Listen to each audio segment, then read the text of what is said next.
ce qui est de la dynamique de l'opposition en rapport avec les déclarations de M. Joseph Kabila en Ouganda sur la tenue des élections en République démocratique du Congo. La dynamique de l'opposition a appris avec stupéfaction les déclarations provocatrices faites le 4 août courant par M. Joseph Kabila au cours d'une conférence de presse animée en Ouganda.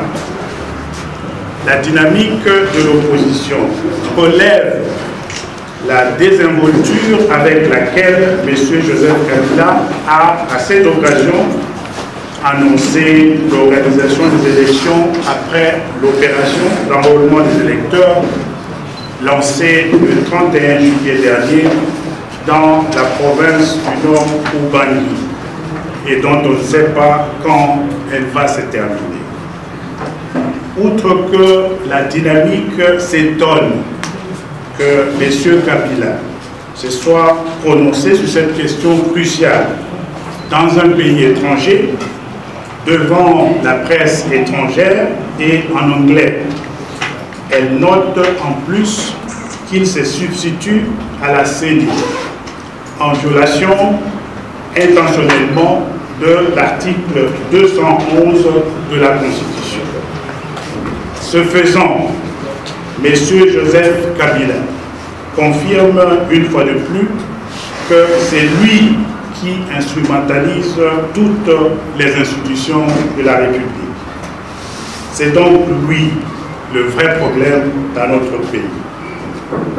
Face à une telle provocation et un tel mépris du peuple congolais, la dynamique de l'opposition rappelle à l'attention de l'opinion nationale et internationale qu'en tout état de cause, le préavis constitutionnel de M. Kabila court à partir du 19 septembre prochain, conformément à l'article 73 de la Constitution, et se termine le 19 décembre 2016, date de la fin de son second et dernier mandat.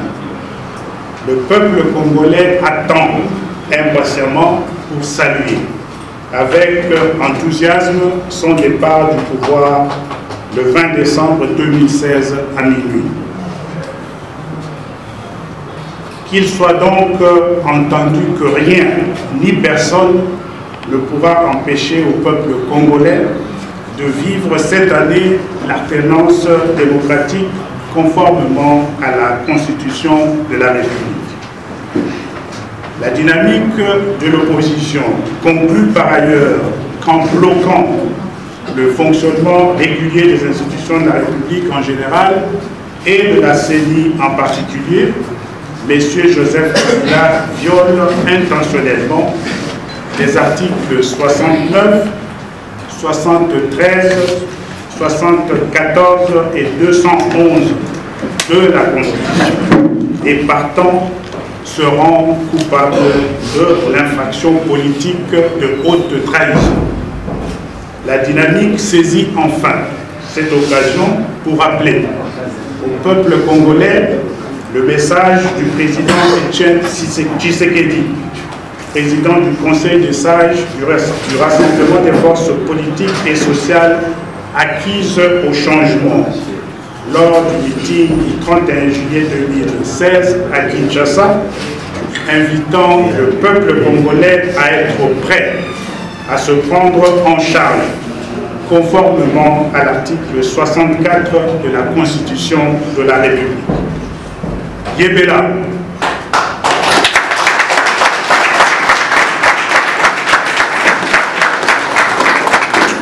Le Congo et son voyant peuple. Je vous remercie.